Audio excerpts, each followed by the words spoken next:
आसम की तेजपुर विधानसभा क्षेत्र के बारे में इस वीडियो के अंदर हम बात करने की कोशिश करेंगे। तो अगर देखा जाए तो इस इलाके के अंदर भारतीय राष्ट्रीय कांग्रेस पार्टी को बेसिक तौर पर काफ़ी कुछ जगहों पर बहुत ज़्यादा मेहनत करने की ज़रूरत है।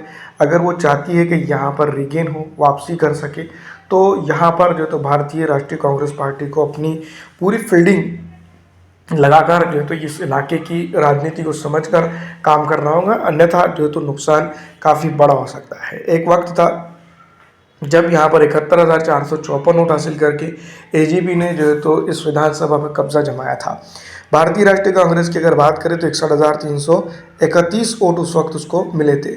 लगभग अगर देखें, हम बात समझे तो एक 10,000 से ज़ायद वोटों का डिफरेंस था।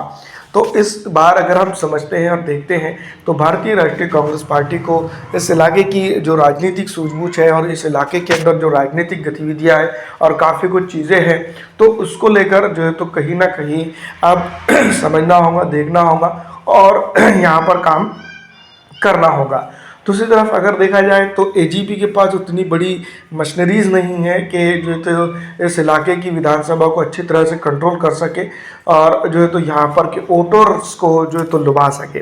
वहीं अगर हम कांग्रेस को इसके तुलनात्मक स्थिति में देखते हैं, यानी कि इसकी जगह पर कांग्रेस की तुलना करते हैं, तो कांग्रेस के पास अगर हम बात करें तो यहाँ पर एक मजबूत पकड़ है, मशीनरीज है, सोशल इंजीनियरिंग यहाँ पर ज़्यादा अच्छी तरह से हुई है। तो यहाँ पर तेजपुर के अंदर अगर हम बात करें तो ये यहाँ पर बेहतर तरीके से जो है तो भारतीय राष्ट्रीय कांग्रेस पार्टी फाइट दे सकती है। आपको क्या लगता है, कमेंट करके ज़रूर बताइएगा।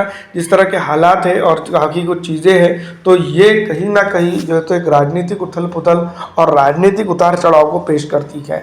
दूसरी तरफ अगर हम बात करते हैं तो यहाँ पर जिस तरह से हम पिछली विधानसभा चुनाव का अगर लेखा जोखा देखते हैं और जो तो मौजूदा डेवलपमेंट भी अगर देखते हैं, तो उसको लेकर जो है तो भारतीय राष्ट्रीय कांग्रेस पार्टी जो है तो यहाँ पर काफ़ी कुछ चीज़ें बयान कर सकती हैं जो उसको जो है तो करनी भी चाहिए। अगर कभी पॉजिटिव इम्पैक्ट के चलते यहाँ पर जीतना है या फिर यूँ भी हम कह सकते हैं कि यहाँ पर की राजनीति में मजबूत बने रहना है, तो अन्यथा अगर ऐसा नहीं करती हैं तो भारतीय जनता पार्टी की बी टीम का जो टैग असम के अंदर कांग्रेस के ऊपर लगा हुआ है, जो खास करके जो तो सेकुलर जहन के लोगों को, वोटर्स को डिवाइड करने में काम कर रही है, तो वो उसके साथ तो है ही।